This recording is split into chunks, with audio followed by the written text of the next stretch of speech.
আমার ছেলে প্রধান সাহেবকে ডাকতে গেছে, আসলে একেবারে কাটছাট করে তোমার মেয়েকে নিয়ে চলে যাবে। আসুন প্রধান সাহেব আসুন। হ্যাঁ কি হয়েছে রে? দেখুন না প্রধান সাহেব, জামাই কিরম আমার মেয়েটাকে মেরেছে।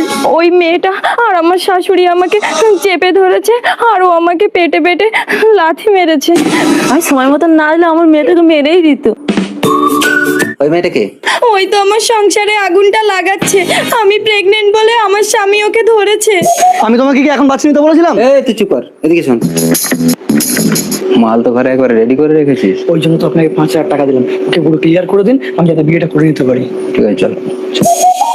দেখো, তোমার মেয়েকে যদি সংসার না করাতে চাও তাহলে একটা ছাড়পত্র নামা করে নাও। বাহ, এই কি আপনার বিচার? সবাই মিলে মারলো আমার মেয়েটাকে, আপনি বলছেন ছাড়পত্র করে দিতে? দেখো, কেস কাতারিতে যদি যাও তোমরা এদের সাথে পারবে না, কারণ এদের টাকা আছে, এরা সামলে নিতে পারবে। তুমি হাসছো? তোমার কত টাকা হয়েছে আমি দেখবো, চলো ময়না। হ্যাঁ হ্যাঁ, যা যা। আরে ও তো ডিভোর্স না দিয়ে চলে গেল, তাহলে বিয়েটা হবে কি করে আমাদের? তুমি ভয় পেও না। না, ও ডিভোর্স না দিলেও তোমরা বিয়ে করলে কিচ্ছু করতে পারবে না। কেসটা তো হালকা ভাবে নিও না, একটা প্রেগনেন্ট মহিলার উপরে অত্যাচার করেছে, এই কেসে আমাকেও পর্যন্ত টান পড়তে পারে জানো। প্রধান সাহেব যত টাকা লাগে আমি দেবো, এই কেসটা মিটিয়ে দিন। মাইন্ডেড। কিছুদিন পর আজ একটা বিয়ের দিনে ছেলেটা এখনো ঘরে আসলো না। না, সেই ময়নার পেটে লাথি মেরেছিলাম না, ওর পেটের বাচ্চাটা নষ্ট হয়ে গেছে। ওর মা আমাদের সকলের নামে কেস করেছে। কিন্তু ওরা কেস করার জন্য এত খরচা পেলো কোথায়? আমি দিয়েছি। প্রধান সাহেব আপনি একটা জনপ্রতিনিধি হয়ে কখনোই অন্যায়কে আপোষ করা উচিত না।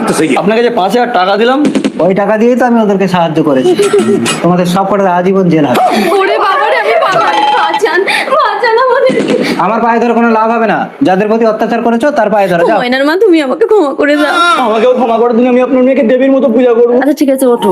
মানুষ ভুল করলে ক্ষমা করে দিতে হয়। এ ময়না, যুদ্ধ করে কখনো ভালোবাসা জেতা যায় না মা, অ্যাডিসন। চল, আপনি চলুন। প্রধান সাহেব আমাকে বাঁচান। নিয়ে চলুন না তো। চলে। বৌমা, এই নাও চাবি। আজ থেকে এই ঘরের দায়িত্ব তোমার। দাঁড়ান অফিসার,